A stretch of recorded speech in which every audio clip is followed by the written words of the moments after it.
Farzandlari maktabga borayotgan ota-onalar diqqatiga shoshilinch xabar. Azizlar, ushbu xabar boshqalarga ham yetib borish uchun video ostiga bir dona like bosishni unutmang.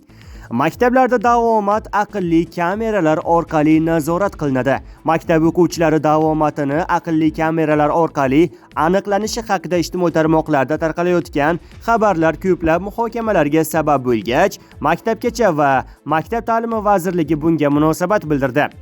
Unda bildirilishicha, aqlli kameralar Toshkentning Mirzo Ulug'bek tumanidagi ayrim maktablarga sinov tariqasida o'rnatilayotgan bo'lib, bu o'quvchilarning davomatini nazorat qilishni yanada samarali tashkil etishda maktab ma'muriyatiga katta ko'mak beradi. Bu esa nafaqat maktab jamoasi, balki ota-onalarning ham o'z farzandlarini ta'lim olishi va darslarga qatnashishini onlayn nazorat qilish, shuningdek ularning xavfsizligini ta'minlashda muhim ahamiyat kasb etadi, deyiladi vazirlik munosabatida.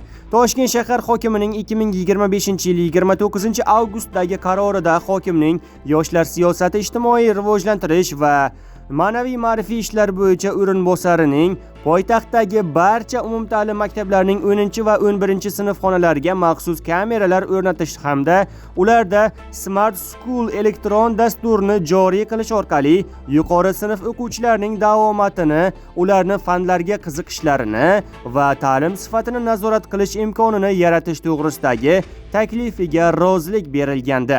Ayni paytda Maktabgacha va Maktab ta'limi vazirligi, Ichki ishlar vazirligi, Mudofaa vazirligi hamda O'zbekiston mahallalari uyushmasining 2025-yil 18-sentyabrdagi qo'shma qarori bilan tasdiqlangan tegishli nizom talablariga ko'ra, maktab o'quvchilarining davomatini sinf miqyosida fan o'qituvchilari va sinf rahbarlari tomonidan e-maktab platformasi orqali har kuni belgilab boriladi.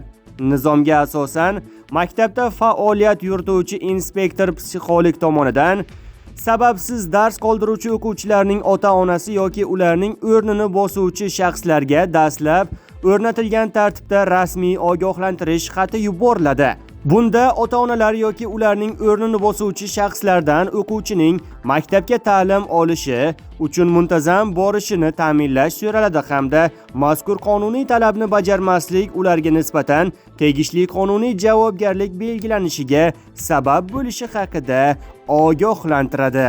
Azizlar, kanalimizga obuna bo'ling va shu va shunga o'xshash xabarlardan bahramand bo'ling.